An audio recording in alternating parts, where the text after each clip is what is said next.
Rivian has been talking about building their own charging network for a while now, but that was really the extent that we knew about it. At least until they recently sat down for an interview where we learned some interesting new information about their plans for the Rivian Adventure Network. Welcome everyone, my name is Zach and I make videos about electric vehicles, so if you end up enjoying this video and want to see more, make sure to like and subscribe.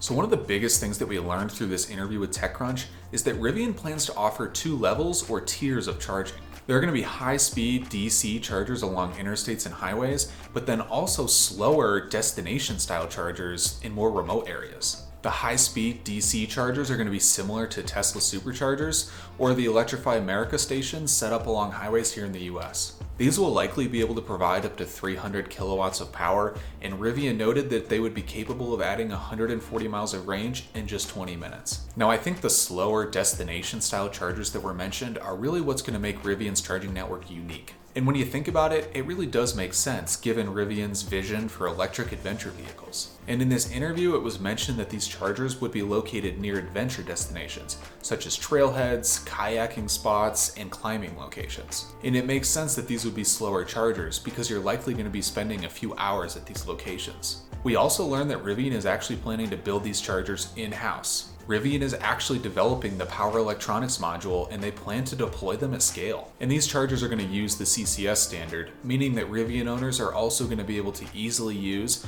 other fast charging networks such as Electrify America. But Rivian made a point to note that they don't want to rely completely on those third-party networks because they really have no control over them. Now, unfortunately, we didn't learn any information about where the first chargers would be located, but we did learn that by the end of 2021, they plan to have at least a dozen charging stations opened up in the US, each with an average of 6 connectors. And obviously, it's going to take time for this to scale up, but they said that they expect full coverage of the US within a few years, around 2023 or 2024. Now, personally, I think this is all really great news. There really hadn't been a lot of talk about the Rivian Adventure Network at all, and it was starting to make me nervous that they just put this on the back burner and we're gonna throw up a dozen chargers at select national parks and call it good enough. But this interview tells us that they're actually viewing this as a pretty critical piece of infrastructure for them and are thinking carefully about how they want to implement it. I was also under the impression that these chargers were only going to be located in these remote adventure areas, but through this interview we now know that they plan to supplement the interstate routes as well. And I think that's an interesting distinction for anyone that thinks that 2023 or 2024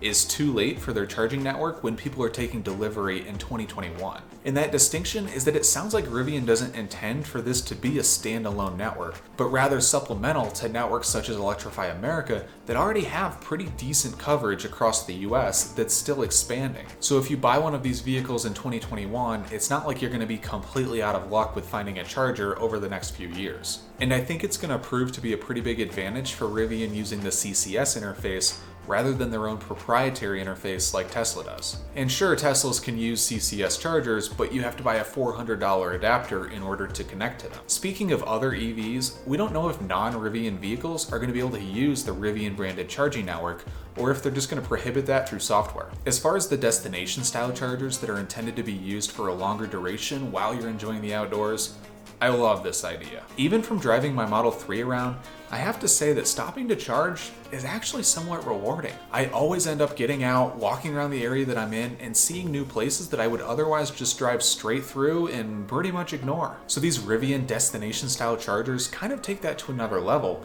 guaranteeing that there's something interesting to see or do in that area. I can see this creating almost a different kind of road trip, where you see these places that you wouldn't have even thought of before just because it was a convenient place to stop and charge. But maybe I'm crazy and getting overly excited about that idea. Guess we'll just have to wait and see. But that's all for today. Make sure to like and subscribe if you enjoyed the video. Regardless, thanks for watching and see you next time. And now for a moment from our sponsor.